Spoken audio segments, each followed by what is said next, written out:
Greetings from Chicagoland. This is Munira, the CEO and founder of Kismet Ventures, Inc. I have a segment on YouTube that's called Munira's Musings. And I'm also on a prowl these days to find people who are instilling values in other people. Today, my guest is Chris. Chris, tell me your last name. Shoefele, like a shoe on your foot that's full. That's a good way of remembering it. Hi, Chris. Thank you so much for joining us. Oh, thanks for having me. Like I ask everybody else, can you tell me a little bit about yourself? Sure. Well, I'm a teacher. I'm a dad. I'm a husband. I'm a comedian. I'm a musician. Yeah, and the list goes on from there.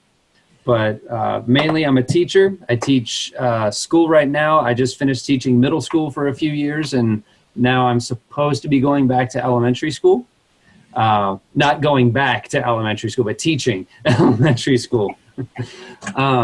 But 2 years ago, I started on a journey of becoming a speaker. I wanted to speak to kids, and I wanted to instill value and mentor kids, because there's just so many kids out there that aren't getting it from the right sources. They're not getting that mentorship from the right sources anymore. And when I sat and thought and prayed about where I wanted to go and how I wanted to mentor kids and in what area, I found there's a huge need for mentorship and training in bullying in schools. And I got linked up with a couple of guys, Brooks Gibbs, he's huge, buddy of mine, Jeff Veely, and the three of us kind of came together, and we have a system of teaching kids how to deal with bullying, but also how to build resilience and how to build strong kids on the inside. And it's really been life-changing, not only for me, but it's been great to see the effects of it out in the real world and out in schools. So do you just teach bullying, and just why bullying? It's funny you say that. I don't just do bullying. I also like to teach kids leadership skills and relationship skills, because the three of those go hand in hand. This last year, I've been on a really big kick of telling kids that if you know how to create a friendship, and if you know how to create and foster proper relationships in any arena, whether it's in school, in sports, at home with your own family, anything like that, even with a stranger, then there's no limit to what you can do. And when we look at bullying, all bullying is really is a relationship that just needs help developing, essentially. And so teaching kids the psychological principles, simply teaching them how to simply develop the psychology behind it, they can easily turn a bully into a friend. And then you can take those same principles and shift them over to leadership. I don't know a single leader that doesn't know how to develop a proper relationship and keep it. If they don't, they're not going to be in that leadership position very long.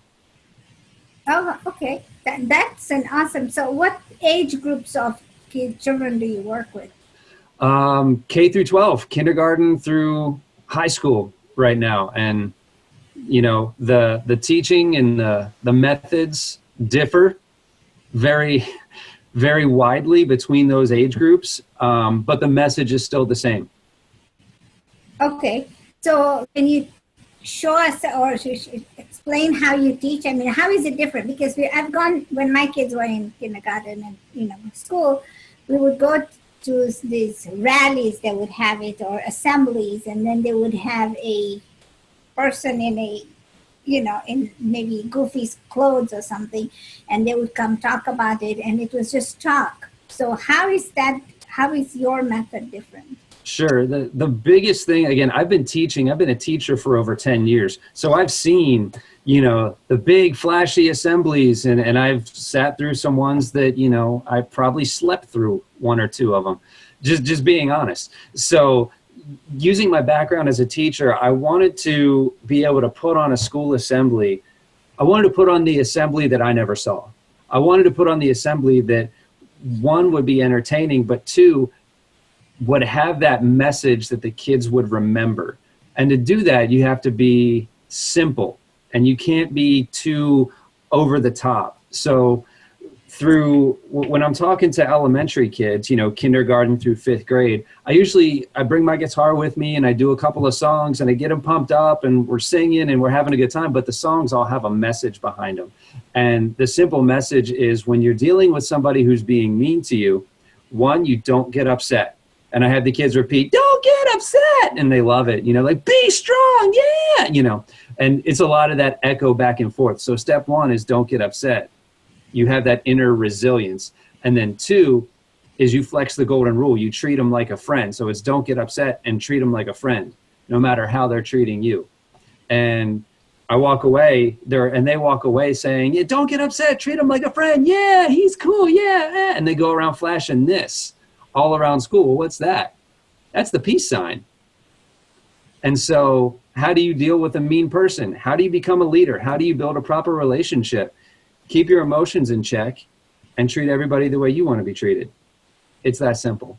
And then elementary school, work in a lot more hokey, you know, songs and fun and lively. Middle school to high school, they don't care about the fluff and the entertainment. They're just like, make me laugh, give me something to take away. It's really that simple. So how do you make them laugh? Well, I am a part-time stand-up comedian as well. So, and being a teacher, having been a teacher for so long, I know the things that I can joke about with a middle school or a high school crowd that will make them laugh. You know, everybody hates school lunches. That's an easy target.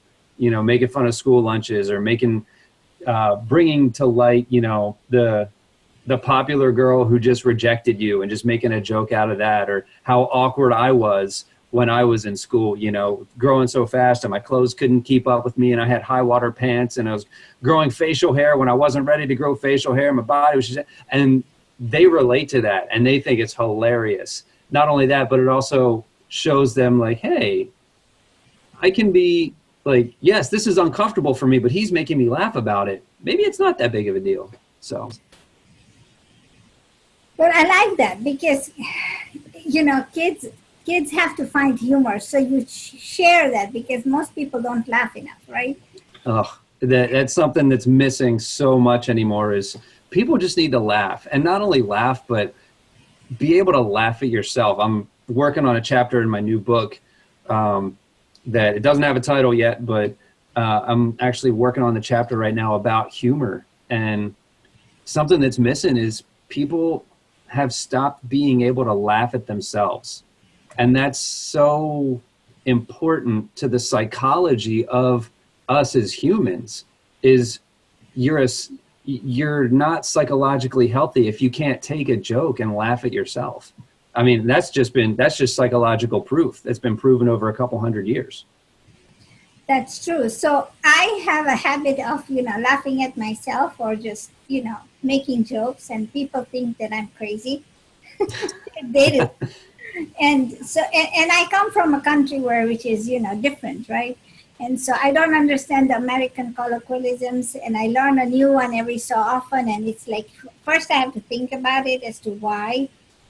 And so, you know, when I speak, people think, oh, she's funny, you know. But I'm speaking because I'm really curious and I need to know, you know. And so I have the ability to laugh, and my kids say, you know, it's funny when you laugh at yourself. And I'm like, you need to laugh at yourself. Who else will? Right? You're stupid, right? Because, you know, people will think, oh my God, she's funny. Or they'll say, that's dumb. Term nowadays is, oh, that's dumb. Why is she laughing at herself? But if I don't laugh at myself, I'm not going to grow, one. And two, if I laugh at myself, then people will laugh with me. Exactly. For me, with me, at me. I don't know what that means, but okay. So. Exactly. That, and it also shows that you're a strong person on the inside. It shows that you're happy with the way that you are. You understand that that's just how it is. and there's nothing you can do to change it, you might as well laugh about it. It shows that you're strong on the inside, that you're resilient. So you've been in a classroom for 10 years, you said. And so before that, were you just graduated and thought about being a teacher? Yeah, when I went into college, I wanted to do like physical therapy or be a chiropractor. I wanted to go to something in the medical field. 2 years into college, I changed my mind. I love music. I've been playing guitar for over 20 years. And music has just always resonated with me. So I changed my major from medicine to music. That was not a happy conversation to have with my parents. Like, hey, Mom, I don't want to be a doctor anymore. I want to be a guitarist. And, you know, her first question was, how are you going to make money? So I decided, okay, I can do music, but I can also get an education degree and put the two together. And I became a music teacher right out of college. So you teach music? Yes, ma'am. And you play the guitar. So you know, they say people who play the musical instrument they're very smart. You know this, right? That's what they say. That's what they said. But I know that because people who play, and I've always forever wanted to play the piano, but I never have gotten around to it. One day I will. But my kids play, and so they play the string instruments. So do you know how to play string as well? I mean, do you just teach guitar, or do you teach other things? Yeah, so my degree is actually in music education with guitar performance, and I have a minor in voice, so I'm also a singer. But in order to graduate with a music degree, you have to take classes in all of the instruments. So I had to be able to pass and be proficient at clarinet and trumpet and violin and cello and all of those instruments. I had to be able to perform at a certain level. So yeah, yes, I can play all of them. I'm not an expert by any stretch of the imagination, but I mean, if you put something in front of me, I can at least play like Mary Had a Little Lamb or something like that. Okay. So as far as the being smarter, some cases, yes. You have to talk to my wife about that. I'm not going to say anything about myself, but it definitely opens up your mind to be able to think differently. It definitely helps. I think it helps the mind easily be able to look at other ways of seeing an issue, seeing a problem. It definitely opens up that creative thinking side. Okay, that makes sense. Yeah. So now going back to the kids that you teach. Sure. Do you do rallies, or do you go into classrooms and then do you just do them in your school, or do you travel around? Yes. Everything. Yeah, I've done everything. I've done everything from, just sitting in a classroom talking with 10 kids, all the way up to a leadership, a student leadership weekend function where I was in front of, 2,000 kids or more. I don't even know how many were at that one. I've traveled the country and been in schools all over the country, rich schools and poor schools and big schools and small schools. And, one school where I had to be escorted to my vehicle after the assembly because I was in a dangerous neighborhood. So the school police officer had to escort me to my car to make sure I got out safely. But it's all about the kids. It's all about the message. So yeah, all those situations. So how long have you been doing this? I just finished my second year. Okay. And how many schools have you approximately gone? In 2 years, crud. I guess since it's been my part-time thing, I've had to use my days off from my teaching job to be able to do it. So I haven't been able to do it as much as I want to. I'd probably say I've been to about 30 to 40 schools total. Okay. And what part of the world are you in? I'm in the US. I'm in Texas. I'm in the great country of Texas. We are proud down here. Don't say that. The Californians will not like it. I know, right? Okay. And so in the 2 years that you've been seeing this, have you seen any positive impacts of the work that you do? Yes. Most schools, so there's a lot of research out there that says that any school that has an anti-bullying program in place that they follow by the traditional standards, they boast of results in the 20% range. So like, hey, this program was 20% successful. I'm not a math teacher, but 20% successful sounds more like 80% fail. And I'm not looking on the downside of things. I'm not saying, I'm not trying to be negative, but I mean, let's just be realistic.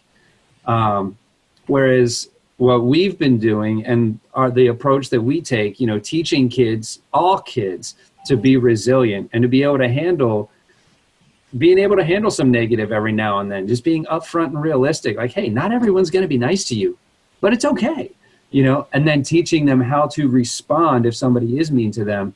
We've seen through independent studies, we've seen a 90 to a 95% success rate with that within 1 to 2 weeks of implementing those methods. Okay. So you said in the beginning that you're also working, you work with parents as well, because you wanted to teach, and maybe it's two different questions, but you also wanted to teach leadership, and you felt that the students or the children are not getting the right message from the elders. And you're one person. So how do you plan on changing that so that everybody gets the same message and everybody turns out to be good? Right. That's the right word. Right. Well, I mean, that's kind of the business that you and I, and then, a lot of people are in right now, is how do we reach so many people? How do we use technology? How do we use the resources that are at our disposal to reach so many people? And, if people go to my website, chrisintheclassroom.com, there's free stuff on there. There's 2 chapters of my first book that I wrote. I've got another book coming. I've got 2 children's books that are done. I've got another 4 that are on the way, and just being able to get those books out there and in people's hands. Live events when I go to speak at schools. I also do parent nights. I do teacher trainings. Just getting the message, through videos, and just getting the message out there that way through social media. And I've always kind of looked at leadership as like, you have the leader, you have the head, and the leader, let's say I come in and I teach the parents. I teach a group of parents. The parents say, hey, this actually makes sense. Then they teach their kids. Well, then the next thing you know, we have that many more resilient, strong kids that know how to handle themselves. And then once kids get it, man, they talk to everybody. And it just spreads like wildfire that way. Okay. So what is the root problem of why they start bullying? Why is this something that happens in the family? Good question. Without getting too deep, bullying is nothing more than dominance behavior. I do it this way, a bully wants nothing more than to have power over somebody else. So a bully might say something like, I hate your guts. And a kid gets upset. They say, shut up, leave me alone. Well, then guess what? The bully now has power over the victim, and they like it. So they're going to keep doing it. I'm never leaving you alone. Like, you're hurting my feelings. That's the point. I hate you. I don't care. And it becomes that power struggle. That's all bullying is dominance behavior. And it's something that's in the very nature of humans. It's even in animals. Just that old, I don't know if your kids ever played King of the Mountain or King of the Hill. My kids play King of the Living Room Couch, you know, where it's like, you know, one's on top. It's like, no, you can't come down. So they push each other off and they just want to be top dog. That's in everybody's nature. We want to have a certain position. Bullying comes into play when it becomes harmful or perceived as harmful. And it's kind of become this catch-all term for a lot of things. But the magic comes in when we teach kids how to level the playing field. And you say, oh, I hate your guts. That's nice. Doesn't bother them. So then they start to win. Then the bully's not done. They want, you smell like body odor. You're nasty. Thanks for the information. I'll use deodorant next time. They're not getting upset. It's not working. You know, so we level the playing field so that dominance doesn't happen anymore. That's an awesome. So here, what I hear from you is, one, from you is that if anybody else who goes to college or once has a dream, follow your dream, not your parents, and do what makes you happy, right? Because you wanted to be a guitarist. So that's number one. And number two, understand that bullying is a act of dominance and that you can level the playing field. And this happens also not in just bullying at the school. It also happens, bullying happens within, you know, as we grow older with our siblings, with our parents, if you will, because now you think parents are bullying you and they're not, they're trying to help you out. But if we try to understand the point that they're trying to make, it also happens in couples, right? Oh, yeah. And that's, I think, part of the reason is that we have so many divorces, is that's the reason, is that you keep bullying this person and they have had it. Yeah, I mean, and also in the workplace too. You know, people at work, like, I'm getting bullied by a coworker. Okay, I will tell you how to make it stop. And it's not by going to the boss and saying, oh, he's bullying me, boss, make him stop. You know, because then that doesn't, it may solve the problem. You might get that person fired, but that did nothing for the relationship between you two. And how's the rest of the office, how's everybody else going to look at you because you couldn't solve the problem on your own? And that's what I feel my mission is. I want to empower kids to solve their own problems. You don't need to go running, you know, for help if it's just a bullying issue. Now, assault, if somebody's like physically hurting you, theft, you know, vandalism, stuff like that, that's crime. That's a legit crime. And yes, you need go and get somebody for that. But if it's just, you know, just a dominance issue and it's just words and, you know, maybe a push or a shove here and there, you can solve that on your own. That's awesome advice. Well, thank you so much, Chris. I really appreciate what you're doing. I am humbled that you're on my show. Oh, man, thank you for having me. It's been great. No, and the thing is, we're going to put this on YouTube, and and people are going to like and share it, and they like my segment, and then we can, you can find the information on YouTube that Chris is going to share with us, and then people who are looking at it can like, share, and you know, subscribe to the channel. Thank you so much, and have a good evening. Thank you. You too.